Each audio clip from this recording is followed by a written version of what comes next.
Alhamdulillahi Rabbil Alamin wassalatu wassalamu ala rasulihil amin wa ala alihi wa sahbihi ajma'in. A'udzu billahi minasy syaithanir rajim.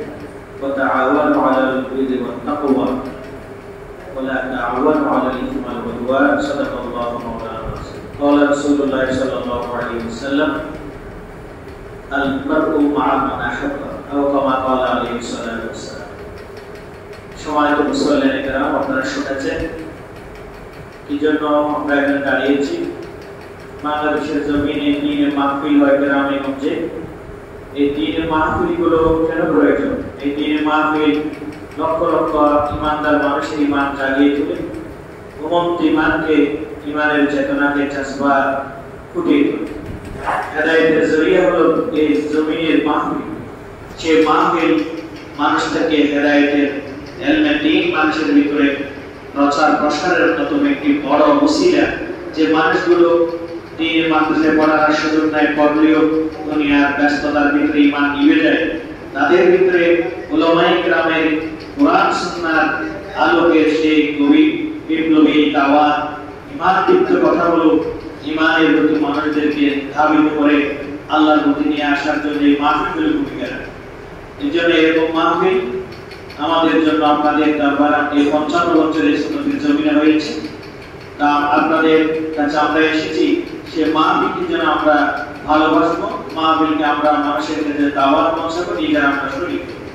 কারণ এই এলমের প্রতি আমরা মাল দৌলত টাকা পয়সার কাছে যেমন মানুষ মুখাপেক্ষী, তার চেয়ে হাজারো মানুষ মুখাপেক্ষী কোরআন সুন্নাহর এলমের প্রতি।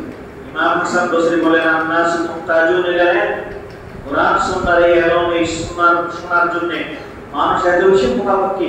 আসসালামি মিম্মা ইয়াহতাজু ইলা তুআম ওয়া শারাব, খাবার দাবার না থাকলে আমার অসুস্থ হয়ে পড়বো, কিন্তু তার চেয়ে বেশি প্রয়োজন কোরআন সুন্নাহর এলম শোনা, জানা, আমল করা। এই জন্য আমাদেরকে সেই কোরআন সুন্নাহর আম জনতার কাছে ইমানের জজবা তৈরি করার জন্য এই মাহফিল আমাদের ভূমিকা রাখবে। মাহফিলকে যদি আমরা সফল না করি তাহলে নিঃসন্দেহে আমরা আল্লাহর কাছে পাবো।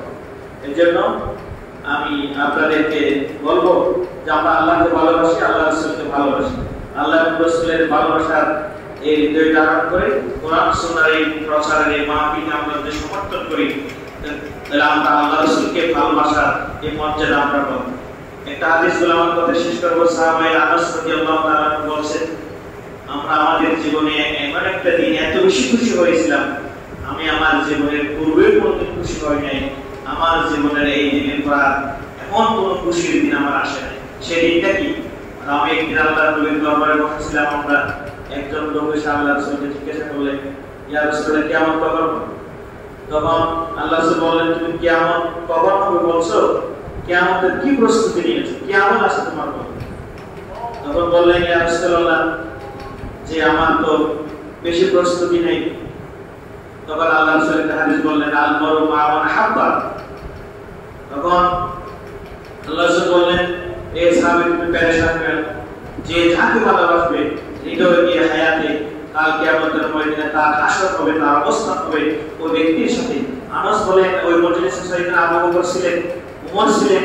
আমরা এত বেশি খুশি হয়েছিলাম কারণ আমরা তো আমাদের জীবনের শেষে বেশি রাসূলকে ভালোবাসতাম। আমাদের প্রাণ রাসূল যখন পেলেন আমরা সেদিন করেই না ফরহানি শরীরা আমরা প্রচন্ড খুশি হয়ে গেছিলাম। তার মানে কি? আমরা রাসূলকে দেখি নাই, রাসূল ইসলামের দেখে তো আদর্শ কিয়ামত পর্যন্ত থাকবে। একদল মানুষ এই আদর্শকে জমিনে চালু রাখার জন্য নিজের জান মাল দিয়ে তার অবদান রাখবে। ক্বালা রাসূলুল্লাহ সাল্লাল্লাহু আলাইহি ওয়াসাল্লাম, লা তাযালু তাওয়াইফাতু মিন উম্মতি, আমার উম্মতের একটা দিন কম থাকবে, কওয়ামুনা আলাল হক, তারা দ্বীনের সত্য, দ্বীনের উপর তারা অধিষ্ঠিত থাকবে, দ্বীনের প্রচার প্রসার প্রয়াস, দ্বীনকে বাঁচিয়ে রাখার জন্য বিভিন্ন পদ্ধতির ভিতরে একটা হলো এই মাহফিল। তাই আমরা এই মাহফিলে সাহায্য করি, এই মাহফিলকে ভালোবাসি। আমরা যাবো, দেশের বিশেষ উলামায়ে কেরাম এসেছে, আসবেন ইনশাআল্লাহ। আমরা তাদের কথা শুনে এই মাহফিলকে আমরা সফল করার চেষ্টা করব। সবাইকে আমি ধন্যবাদ এবং মোবারকবাদ জানিয়ে আমাদের কথা শোনার জন্য আমি আমার কথা শেষ করছি। আসসালামু আলাইকুম।